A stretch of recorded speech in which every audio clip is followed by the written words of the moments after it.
Hi friends, இன்றைக்கி முப்பருப்பு கீரை குழம்பு எப்படி செய்கிறதுன்னு பார்க்கலாம். இது 3 விதமான பருப்பு போட்டு இந்த கீரை குழம்பு செய்கிறது ரொம்ப ரொம்ப டேஸ்டியாக இருக்கும். செஞ்சு பார்த்துட்டு சொல்லுங்கள்.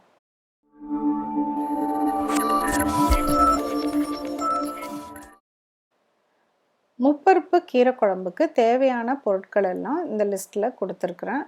3 பருப்பு அப்படின்னா பேசிக்காக வந்து துவரம் பருப்பு, கடலைப்பருப்பு, பாசிப்பருப்பு, இந்த மாதிரி ஒரு 3 பருப்பு எடுத்துக்கோங்க.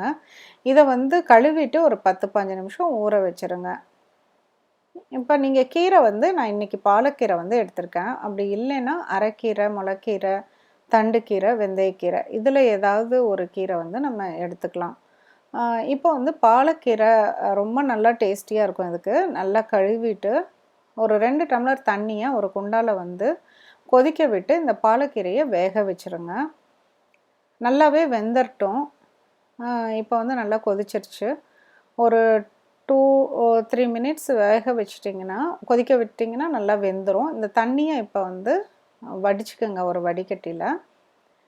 இப்போ அந்த கீரை வடிகட்டின தண்ணியை வந்து பருப்பு வேகிறதுக்கு யூஸ் பண்ணிக்கலாம். குக்கரில் தண்ணி ஊற்றி இந்த கழுவுன பருப்பெல்லாம் அதில் போட்டுருங்க. 3 பருப்பையும் போட்டு வேக வச்சுருங்க. கொதித்ததுக்கப்புறமேலு மூடிட்டு 3 விசில் விட்டுருங்க.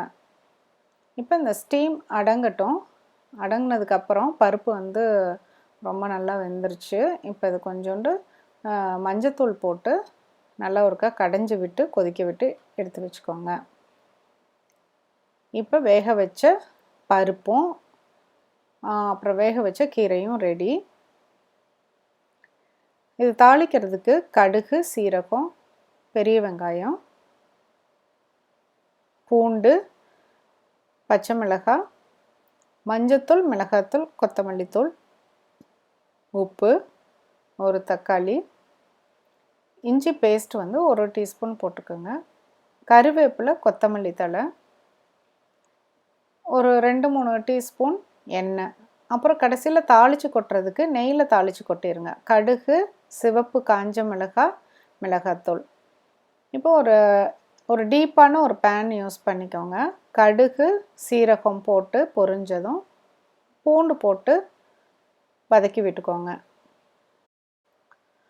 பூண்டு ஓரளவுக்கு நல்லா வாசம் வந்து ப்ரௌன் கலராக ஆனதுக்கப்புறம் பச்சை மிளகாய், வெங்காயம், கருவேப்பிலை இது எல்லாத்தையும் போட்டு நல்லா வதக்கி விடுங்க.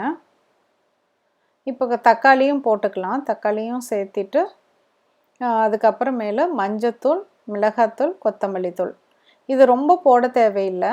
கொஞ்சம் வந்து இந்த டேஸ்ட்டுக்கு போட்டிங்கன்னா போதும். அப்புறம் நம்ம அரைச்சி வச்சுருக்க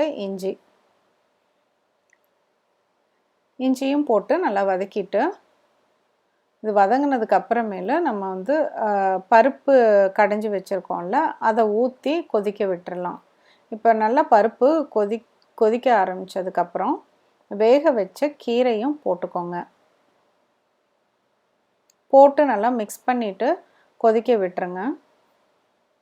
நல்லா கொதித்து வந்ததுக்கப்புறமேலு 1 டீஸ்பூன் நெய் தாளிக்கிற கரண்டியில் விட்டு கடுகு, சிவப்பு மிளகாய், அதுக்கப்புறம் மிளகாத்தூள் ஒரு 1/2 டீஸ்பூன் அதை விட்டு நல்லா பொரிஞ்சதும் மேலே வந்து ஊற்றிடுங்க.